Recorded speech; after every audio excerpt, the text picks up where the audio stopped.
Hi everyone, Rob O'Neill here, Aylesbury Modern Combat Karate. In today's quick video, we're just looking at some training drills that we can use with a partner for Irish collar and elbow wrestling. Now, obviously, all these drills can be used for any jacket-based wrestling style, so that includes Cornish Wrestling, Judo, Jujutsu, Sambo, anything like that. It's just important to note that these are mostly focused on the foot sweeps and hooks and techniques like that. So for Judo Jiu-Jitsu, that's your ashiwaza techniques.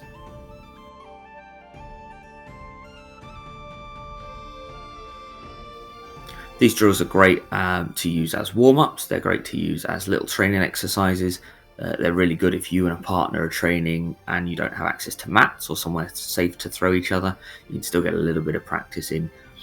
They make great games for younger students, younger wrestlers, and they also make a really useful introductory piece to competitive grappling for people who perhaps haven't done the sport before.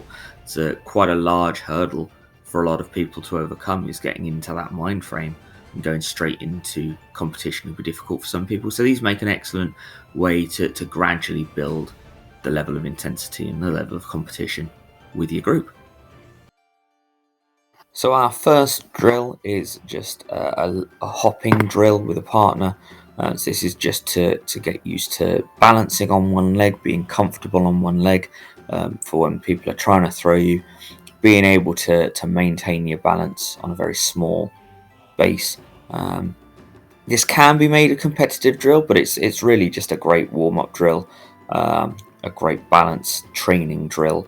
It's really good for warming up the lower legs and the grip as well.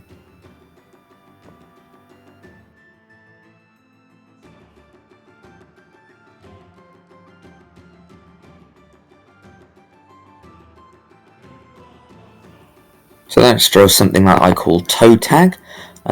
This is a really good kind of game-based drill. All we're trying to do is tap our opponent initially on the foot with our foot. We're going to try and tap them and not get tapped back at the same time. So it's, we're both moving at the same time. We're both trying to get each other's feet at the same time. See who can get the most. And aim for the top of the foot as well. Make it a little bit more difficult, regardless of whether it's on the floor or in the air. You can change this drill, so if you're working on a different throw, you can say, okay, you've got to try and touch the back of your opponent's calf, for example, the sticking trip, and you can adjust it that way based on what you're doing in that session.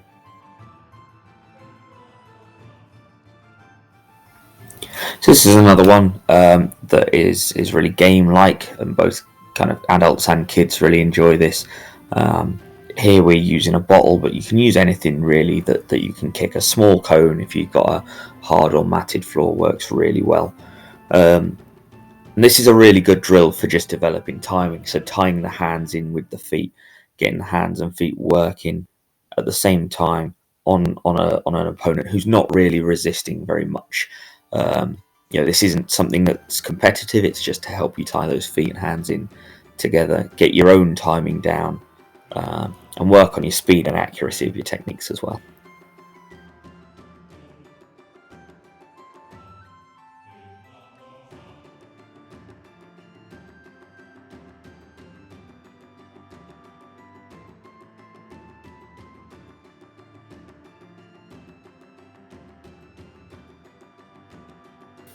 So this drill can also be done as a solo drill. I'll put a card up in the corner, link to our solo training video, and you can check it out there.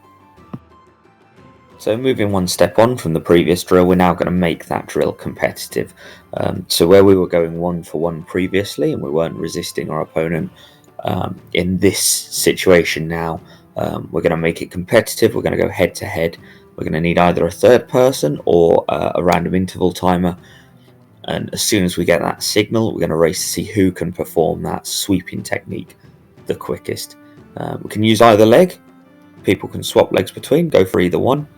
And yeah, it's just a race to see who can carry out that sweep first. So you've got someone off to the side, they're going to yell go, and you're going to sweep as soon as you hear that, and see who can get that first.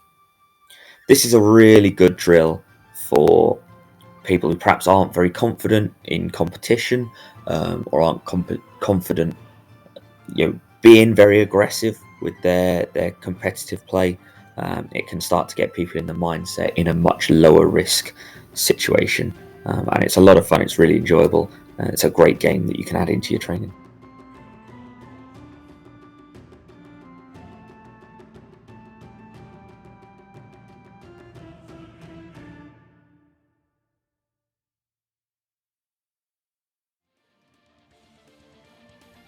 So I hope you enjoyed those drills, guys. Hope you find them useful, and if you ever incorporate them into your training at your gym or your club, or if you're just training with a friend, I'd love for you to let me know. Let me know how you found them. Let me know if they worked for you, and if there's anything else you'd like to see, or that you'd like us to make videos on, pop a comment down below. Subscribe to the channel, and we'll see what we can do.